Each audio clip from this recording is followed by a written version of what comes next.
Hey everybody, this is David, and today I'm going to be talking to you about Fast and the Furious and how you should watch them if you decide to do a marathon. And I really love marathons, and I like giving people, a little advice. Like, who knows, maybe they haven't seen the Fast and the Furious movies, so they don't know what order they should watch them in. Because sometimes there is a specific order that, the movies begin to form themselves into. Sometimes a movie that we thought was number 3 might now be number, I don't know, 6 or something like that. So, let's get started right away. And as usual, I'm going to tell you the order that the movies were released in first. So, first we start with The Fast and the Furious, which came out in 2001.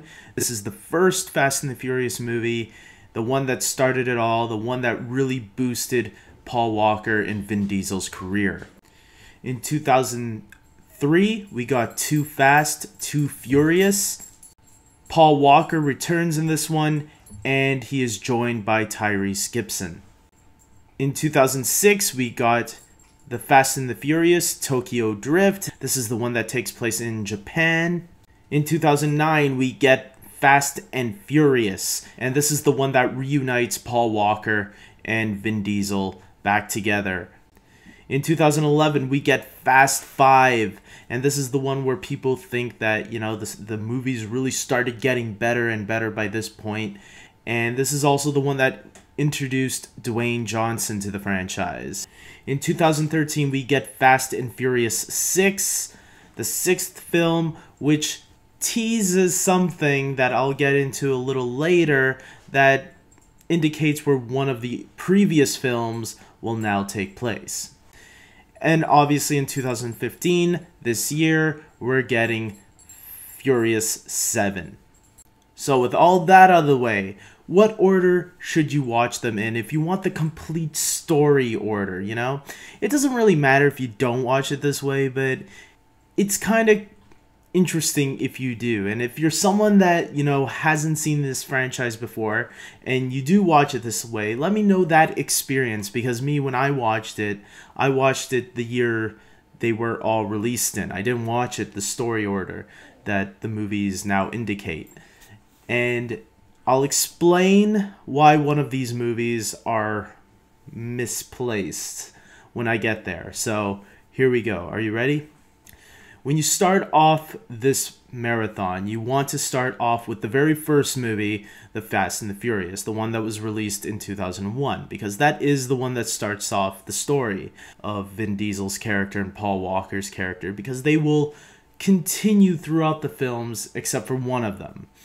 The next film you want to start with is Too Fast, Too Furious. At the end of the first movie, Vin Diesel runs off into the sunset, and Paul Walker's character continues on in the second film, and we are introduced to Tyrese Gibson's character, who is kind of Paul Walker's new partner, I guess you can say. And yeah, so that the second movie kind of continues Paul Walker's story in the franchise. You then want to skip Tokyo Drift and go to the fourth film, Fast and Furious. So Fast and Furious will be the next part of the story. And I'll tell you the reason why once we get there, but it should be obvious by now. This one reunites Paul Walker and Vin Diesel's characters together. You then want to go on to Fast 5. That's the 5th movie in the franchise, but the 4th movie in the story. And that's the one that introduces Dwayne "The Rock" Johnson.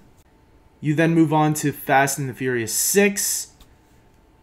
And yeah, same thing, continues. But stay after the credits, because this is the important part.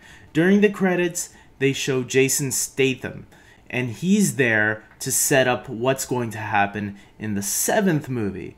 But the reason you find out why Tokyo Drift would be the 6th movie to watch, so Tokyo Drift is the one you watch right after this one, Fast and the Furious 6, because one of the main characters in Tokyo Drift is Han, played by Sung Kang. And there's something big that happens in Tokyo Drift. I'm just going to say that. And we also get a new character in that movie also that he's going to be returning in Fast and the Furious 7. So yeah, just watch Tokyo Drift right after the 6th movie and everything will be clear to you.